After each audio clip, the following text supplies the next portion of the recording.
Ika-6 na kabanata. Isang araw ng pamamahinga, nagdaraan sina Jesus sa isang triguhan. Ang kanyang mga alagad ay kumitil na mga bunga ng trigo at kanila itong kinain matapos ligisin sa kanilang mga kamay. Bakit kayo gumagawa ng bawal sa kautusan sa araw ng pamamahinga? Tanong ng ilang Pariseo. Sinagot sila ni Jesus. Di ba ninyo nabasa ang ginawa ni David nang minsang magutom sila ng kanyang mga kasama? Di ba't pumasok siya sa bahay ng Diyos at kumain ng tinapay na handog na tanging mga pari lamang ang may karapatang kumain? Binigyan pa niya ang kanyang mga kasama. At sinabi pa ni Jesus, Ang anak ng tao ay siyang Panginoon ng araw ng pamamahinga. Isa pang araw ng pamamahinga, pumasok si Jesus sa sinagoga at nagturo. May isang lalaki roong paralisado ang kanang kamay.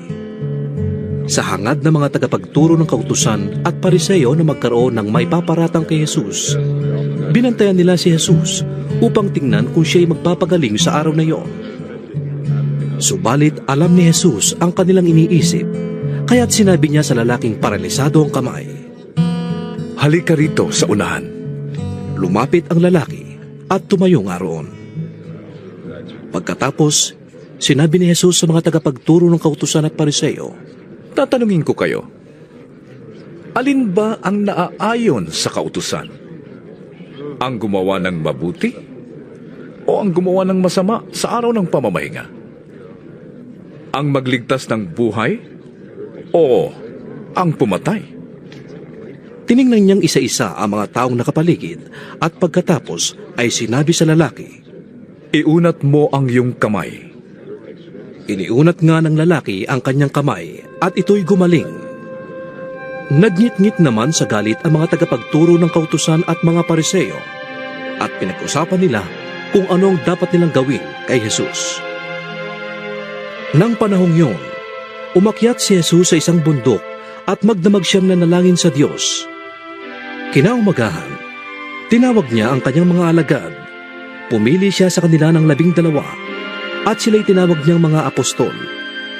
Sila ay sina Simon, na pinangalanan niyang Pedro, si Andres na kapatid nito, sina Santiago, Juan, Felipe, Bartolome, Mateo, Tomas, Santiago ang anak ni Alfeo, si Simon ang makabayan, si Judas na anak ni Santiago, at si Judas Iscariote na naging taksil.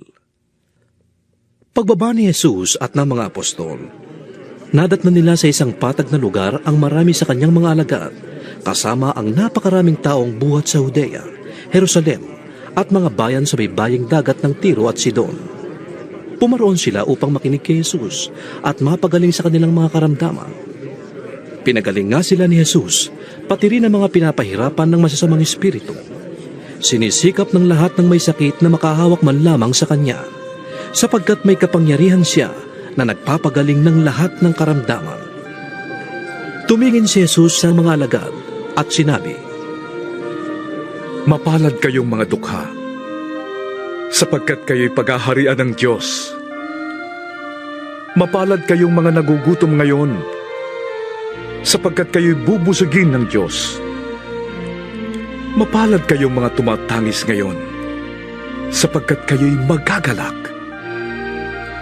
Mapalad kayo kung dahil sa inyong pagsunod sa anak ng tao ay kinapupuotan kayo, ipinagtatabuyan at nilalait ng mga tao at pinagbibintangang kayo ay masama. Magalak kayo at tumalon sa tuwa kung ganoon ang mangyari sa inyo, sapagkat malaki ang inyong gantimpala sa langit. Ganoon din ang ginawa ng kanilang mga ninuno sa mga propeta. Ngunit kahabag-habag kayong mga mayayaman ngayon, sapagkat natamasa na ninyo ang kaginhawahan. Kahabag-habag kayong mga busog ngayon, sapagkat kayo ay magugutom. Kahabag-habag kayong mga tumatawa ngayon, sapagkat kayo'y magdadalamhati at magsisitangis.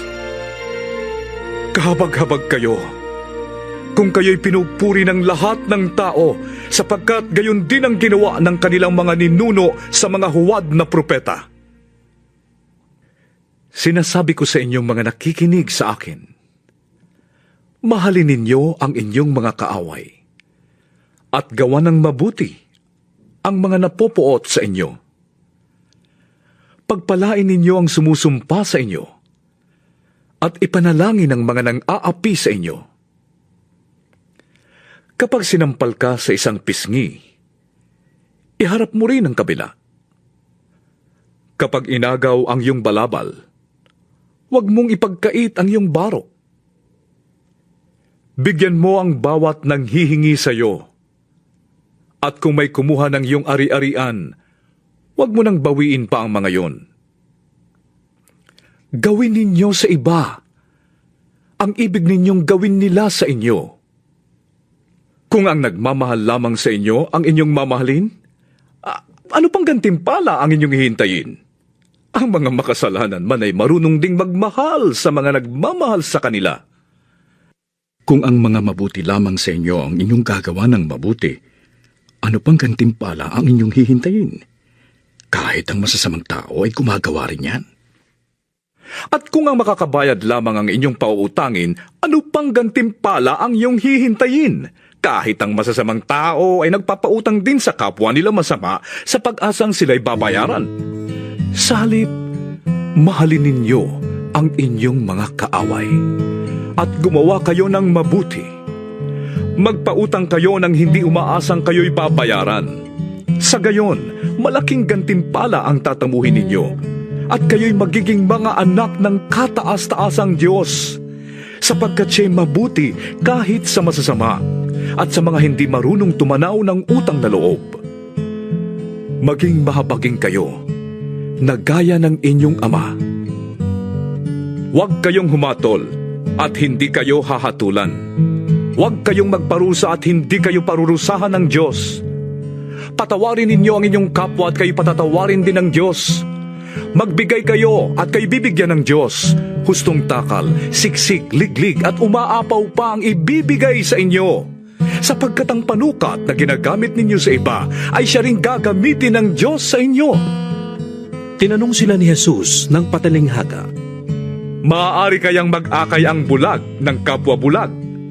Pareho silang mahuhulog sa hukay kapag ginawa nila ang ganon. Walang alagad na nakakahigit sa kanyang guro. Ngunit kapag lubusang naturuan, ang alagad ay makakatulad ng kanyang guro. Bakit mo napapansin ang puwing ng iyong kapatid? Ngunit hindi mo nakikita ang troso sa iyong mata.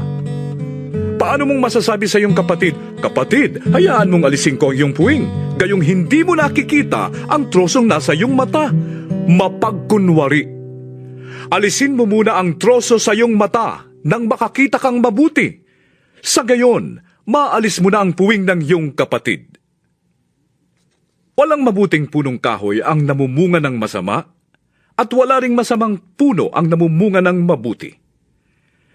Nakikilala ang bawat puno sa pamamagitan ng kanilang bunga, sapagkat hindi nakakapitas ng igos sa matitinik na halaman o ng ubas sa mga dawag.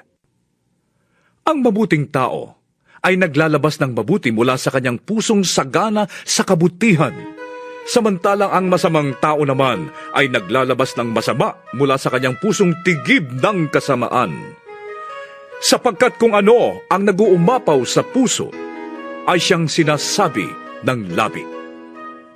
Bakit ninyo ko tinatawag ng Panginoon, Panginoon? Gayong hindi naman ninyo tinutupad ang sinasabi ko. Sasabihin ko sa inyo kung ano ang katulad ng taong lumalapit sa akin, nakikinig ng aking mga salita, at nagsasagawa ng mga ito. Ang katulad niya ay isang taong humukay ng malalim at nagtayo ng bahay sa pundasyong bato. Nang bumaha at bumugso ang tubig sa bahay na yon, hindi na tinag ang bahay na itinayo, sapagkat matibay ang pagkakatayo nito. Ngunit ang nakikinig naman ng aking mga salita at hindi tumutupad nito ay katulad ng isang taong nagtayo ng bahay ng walang pundasyon. Nang bumaha at bumugso ang tubig sa bahay na yon, ito ay kaagad bumagsak at lubusang nawasak.